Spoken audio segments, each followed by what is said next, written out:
सत्य की चर्चा जब भी की जाएगी महाराजा हरिश्चंद्र जी का नाम जरूर लिया जाएगा। हेलो फ्रेंड्स, आज की इस वीडियो में आप सभी को महाराजा हरिश्चंद्र जी की कहानी सुनाएंगे। तो चलिए वीडियो को स्टार्ट करते हैं। हरिश्चंद्र इक्ष्वाकु वंश के प्रसिद्ध राजा थे। इनके पत्नी का नाम तारामती तथा पुत्र का नाम रोहिताश्व था। तारामती को कुछ लोग सैव्या भी कहते थे। महाराजा हरिश्चंद्र की सत्यवादिता और त्याग की सर्वत्र चर्चा थी। महर्षि विश्वामित्र ने हरिश्चंद्र के सत्य की परीक्षा लेने का निश्चय किया।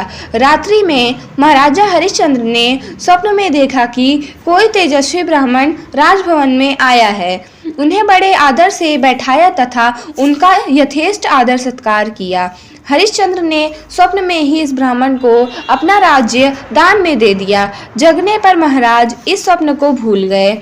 दूसरे दिन महर्षि विश्वामित्र इनके दरबार में आए। उन्होंने महाराजा को स्वप्न में दिए गए दान की याद दिलाई। ध्यान करने पर महाराज को स्वप्न की सारी बातें याद आ गई और उन्होंने इस बात को स्वीकार कर लिया। विश्वामित्र ने राजा से दक्षिणा मांगी। राजा ने मंत्री से दक्षिणा देने हेतु राजकोष से मुद्रा लाने को कहा।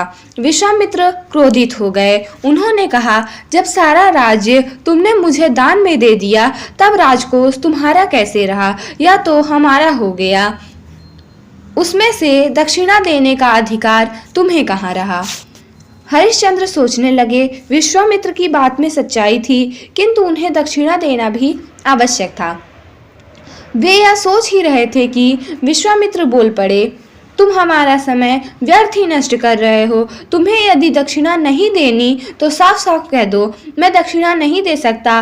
दान देकर दक्षिणा देने में आनाकानी करते हो, मैं तुम्हें शाप दे दूंगा। हरिश्चंद्र बोले, राजमहल कोष सब आपका हो गया है। आप मुझे थोड़ा समय दीजिए ताकि मैं आपकी दक्षिणा का प्रबंध कर सकूं। काशी में राजा हरिश्चंद्र ने कई स्थलों पर स्वयं को बेचने का प्रयत्न किया पर सफलता न मिली। सायंकाल तक राजा को शमशान घाट के मालिक ने खरीदा। हरिश्चंद्र अपनी पत्नी तथा पुत्र से अलग हो गए। तारामती को एक साहू के यहाँ घरेलू कामकाज करने को मिला और हरिश्चंद्र को मरघट की रखवाली का काम। तारामती, जो पहले महारानी थी, अब बर्तन मांजने और चौका लगाने का काम करने लगी। स्वर्ण सिंहासन पर बैठने वाले राजा हरिश्चंद्र शमशान पर पहरा देने लगे। जो लोग सब जलाने मरघट पर आते थे, उनसे कर वसूलने का कार्य हरिश्चंद्र जी को दिया गया। अपने मालिक की डांट फटकार सहते हुए भी नियम एवं ईमानदारी से अपना कार्य करते रहे। उन्होंने अपने कार्य में कभी कोई त्रुटि नहीं होने दी। इधर तारामती के साथ एक हृदय विदारक घटना घटी। उनके साथ उनका पुत्र रोहिताश्व भी रहता था। एक दिन खेलते खेलते उसे सांप ने डस लिया। उसकी मृत्यु हो गई। तारामती पर दुख वज्र की भांति आ गिरा। उनके पास कफन तक के लिए पैसे नहीं थे। वह रोती बिलखती किसी प्रकार अपने पुत्र के शव को गोद में उठाकर अंतिम संस्कार के लिए शमशान ले गई। रात का समय था। सारा शमशान सन्नाटे में डूबा था। एक दो शव जल रहे थे। इसी समय पुत्र का शव लिए तारामती शमशान पर पहुंची। हरिश्चंद्र ने तारामती से शमशान का कर मांगा। उनके अनुनय विनय करने पर तथा उनकी बातों से वे पत्नी तथा अपने पुत्र को पहचान गए, किंतु उन्होंने नियमों में ढील नहीं दी। उन्होंने अपने मालिक की आज्ञा के विरुद्ध कुछ भी नहीं किया। उन्होंने तारामती से कहा, शमशान का कर तो तुम्हें देना ही होगा, उससे कोई मुक्त नहीं हो सकता। यदि मैं किसी को छोड़ दूं तो यह अपने मालिक के प्रति विश्वासघात होगा।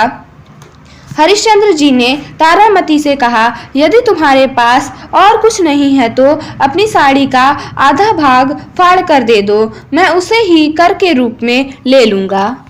तारामती विवश थी। उसने जैसे ही साड़ी को फाड़ना आरंभ किया, आकाश में गंभीर गर्जना हुई। विश्वामित्र प्रकट हो गए। उन्होंने रोहिताश को भी जीवित कर दिया।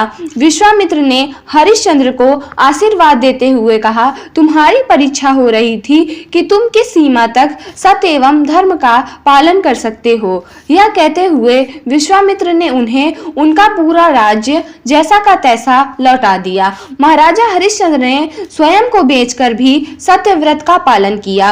यह सत्य एवं धर्म के पालन का एक बेमिसाल उदाहरण है। आज भी महाराजा हरिश्चंद्र जी का नाम श्रद्धा और आदर के साथ लिया जाता है। उनके वो कहते हैं ना, चंद टरे सूरज टरे जगत व्यवहार, पै दृढ़ श्री हरिश्चंद्र को टरे न सच्चे विचार। फ्रेंड्स, वीडियो कैसी लगी? अगर अच्छी लगी हो तो लाइक करिएगा, शेयर करिएगा। चैनल पे न्यू हो तो चैनल को सब्सक्राइब कर लीजिएगा।